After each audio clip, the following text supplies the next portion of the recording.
clear. Thank you, Bonnie. We are in 1 Kings chapter 12, and we're going to hear two segments of that text, and we will listen for the word of God. Rehoboam went to Shechem, for all Israel had come to Shechem to make him king. When Jeroboam, son of Nebat, heard of it, for he was still in Egypt, where he had fled from King Solomon, then Jeroboam returned from Egypt. And they sent and called him, and Jeroboam and all the assembly of Israel came and said to Rehoboam, "Your father made our yoke heavy. Now, therefore, lighten the hard service of your father and his heavy yoke that he placed on us, and we will serve you." He said to them, "Go away for 3 days, then come again to me."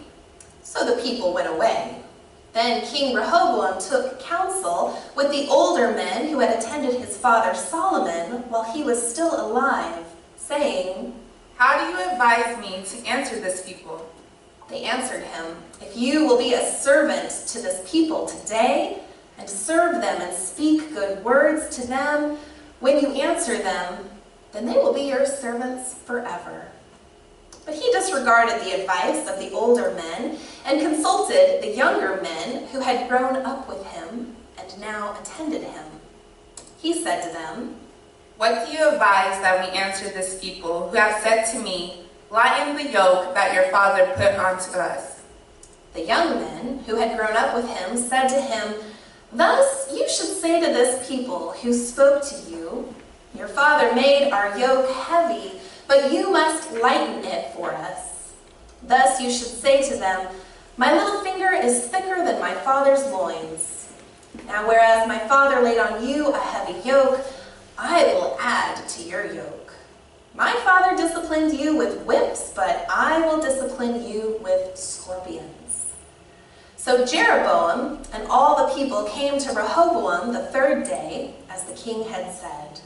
"Come to me again the third day." The king answered the people harshly. He disregarded the advice of the older men that they had given him and spoke to them according to the advice of the young men.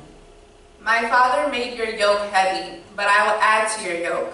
My father disciplined you with whips, but I will discipline you with scorpions."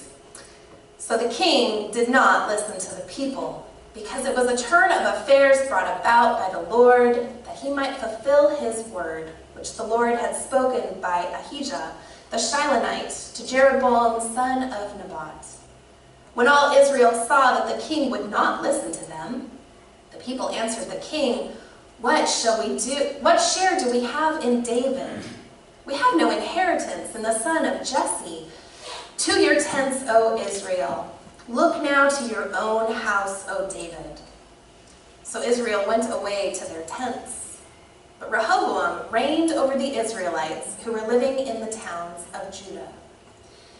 Then Jeroboam built Shechem in the hill country of Ephraim and resided there.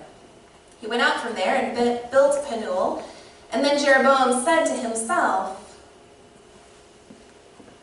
"Now the kingdom may well revert to the house of David.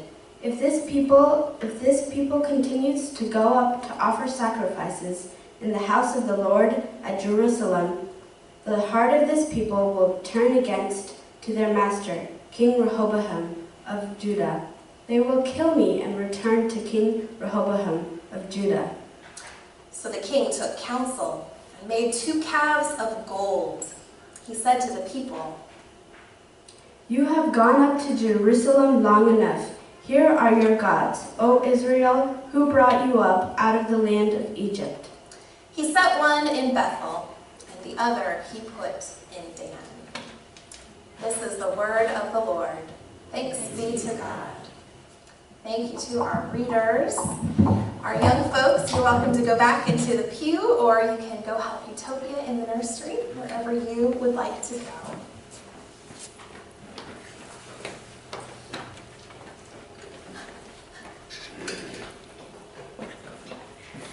So this weekend, I spent a few days in Victoria for our Presbytery meeting.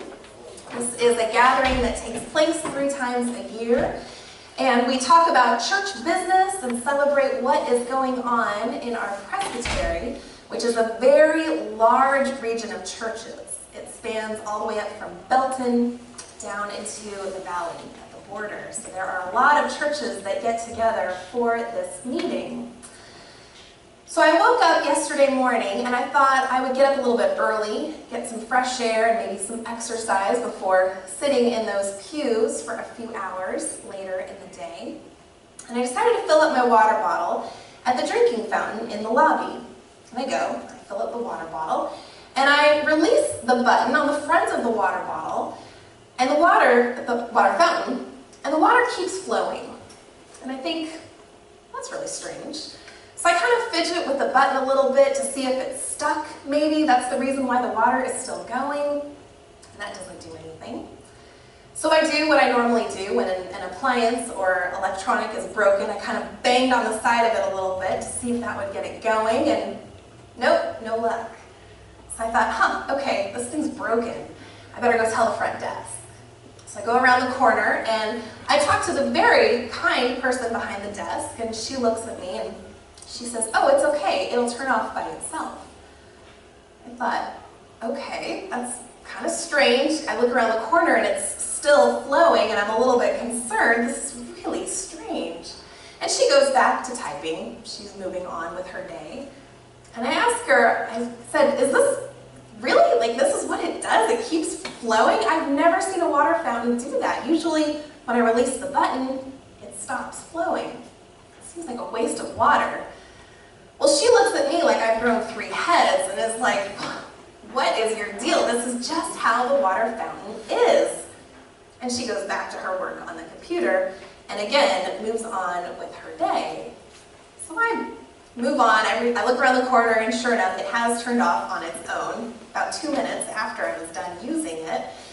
And I walk out of the lobby and I venture toward a park to get some fresh air and a little bit of quiet before the day.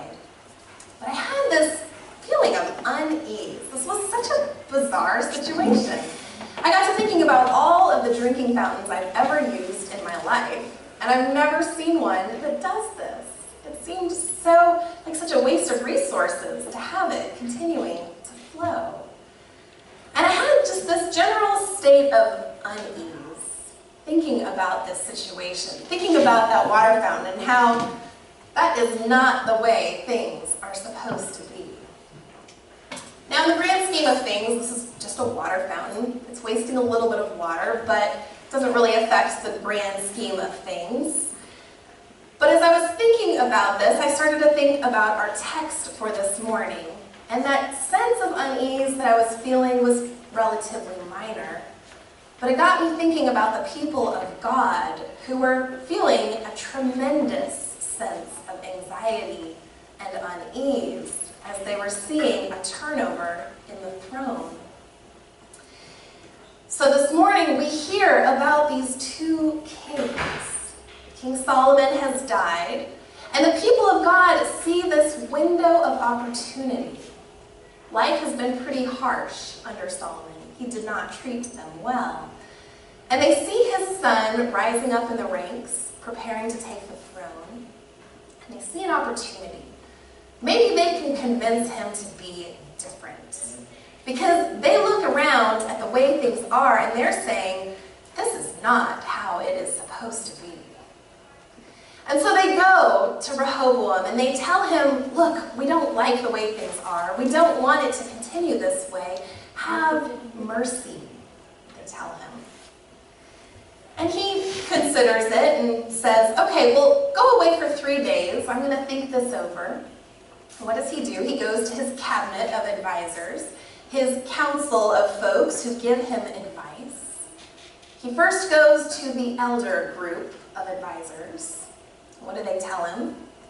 They tell him they should be like his grandfather, David. They tell him he should rule with mercy and compassion, to be a servant leader. And he considers it, but he decides he needs a second opinion. So he goes to the younger group, the peers, the guys that he grew up with, his entourage, if you will, and he goes to them and gives them the same question. What kind of king should I be? How should I lead these people? Well, they tell him, you should be just like your dad, Solomon, except even worse. You should rule even harsher, they tell him. Now, I have to insert a little commentary here, because I think it would be easy to look at this text and think, oh, young people should not be listened to. They're not wise, they're foolish, we shouldn't listen to our youth. But that's not what the text is saying here. Yes, those guys were young, but even more importantly, they never knew what it was like to have a good king. They've never experienced life in this kingdom with a king who treated them well. They don't remember Solomon when he was good. So they're only drawing from this experience of a harsh ruler. So we can't really blame them for giving him this advice, but we can certainly see that the elder rulers had the right idea. They knew what was in the best interest of Rehoboam, and they knew what was in the best interest of the people. So he goes with that bad advice. He decides to rule with a harsh approach. And the people get pretty unsettled by this. They don't want to put up with it anymore. They decide they're going to split off from this kingdom. They've heard that Jeroboam is back. They know that he is a guy who leads with integrity. They know that he received a prophecy saying he would lead 10 of the tribes of Israel. And so they put their trust in him. They go back up north, they go back home, and things are going along pretty well. The kingdom is divided, but things are starting off all right, at least up in the north. But then Jeroboam realizes that the people are still traveling south to Jerusalem. They still need to go to the worship center down there for their holy days. And he thinks, oh boy, we need something up here. Now this starts off good and well, right? You would think that he's doing this to encourage people in their faith, to make it easier for them to make these pilgrimages. So he decides to build 2 worship centers right there in their borders. He doesn't want them to have to go far to worship. Well, it turns out that Jeroboam is pretty insecure. As he's thinking about the people traveling south to Jerusalem, he's a little bit worried that they are going to turn on him, that they're going to go back to Rehoboam and let him be their king. He doesn't like the idea of that, so his motives are not genuine. Well, he selects these 2 sites that have historical significance. They are sacred ground for the people of God. But instead of building a sanctuary or a temple, what does he do? He builds 2 golden calves. I've heard this story before. I can just imagine the people's frustration as they see him doing this, telling them that now they're going to worship these golden calves, that they have to forget the God they've always known. I have to imagine God's frustration watching this all play out. I imagine there were such high hopes for Jeroboam that he would be a good king leading with integrity. And here he goes and does this terrible thing. The kingdom is divided. The kings are corrupt. And the people of God are a mess. Years before, Samuel tried to warn them. He told them, you don't need a king. Really, it's not going to end well for you. And sure enough, as we see, he was right. The thing about this is that history tends to repeat itself. We see this narrative play out. We've seen it in the church. Unless you're a Presbyterian nerd like myself, you might not know that today is Reformation Sunday. This is the day that we mark the birth of the Protestant church, the time when we split off from the Catholic Church. There were some reformers like Martin Luther and John Calvin who looked around and said, this isn't how things are supposed to be. We need to do this differently. And so they started the Protestant church. They didn't want people to have to pay for confession anymore. They realized that those religious leaders were using those funds to build these cathedrals. They had strayed so far from what the church was supposed to be. We've seen this narrative play out in the world, beyond the church too.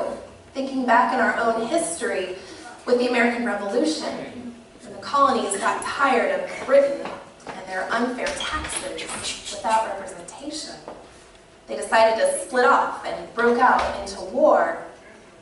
We saw that narrative again with the Civil War. The North and the South deciding they didn't want to agree on things anymore, so war breaks out, we split and we divide. We're really good at taking our toys to another sandbox when we can't get along. Throughout history, there have been ups and downs, times in our world where things are just a mess. We see corrupt leaders at every level, inside the church, in our government. We go through times of struggle. I think it's fair to say that we are in a particularly tumultuous season in our world right now. In the American history right now, the history books will mark this as a time when there were travel bans and borders shut down and impeachment hearing going on.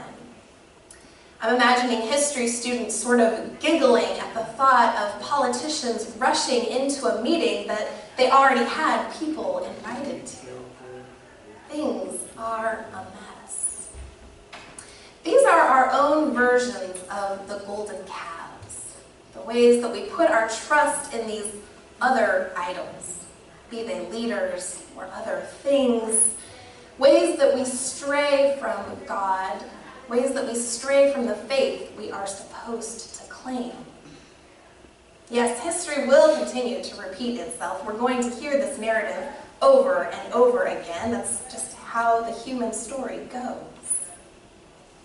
When we find ourselves in a mess like this, like the people of God in that divided kingdom, it's easy to say it isn't supposed to be this way. This is not how the world is supposed to be. Now, the primary job of preaching is to proclaim the good news. Some texts lend themselves easier to that. I think of the birth narrative, the Christmas story, Easter, the resurrection. Those stories just kind of preach themselves. There's not really much we can add to those. And then there's other texts where it's really hard to find the good news in the narrative. And I think this story in 1 Kings is one of them.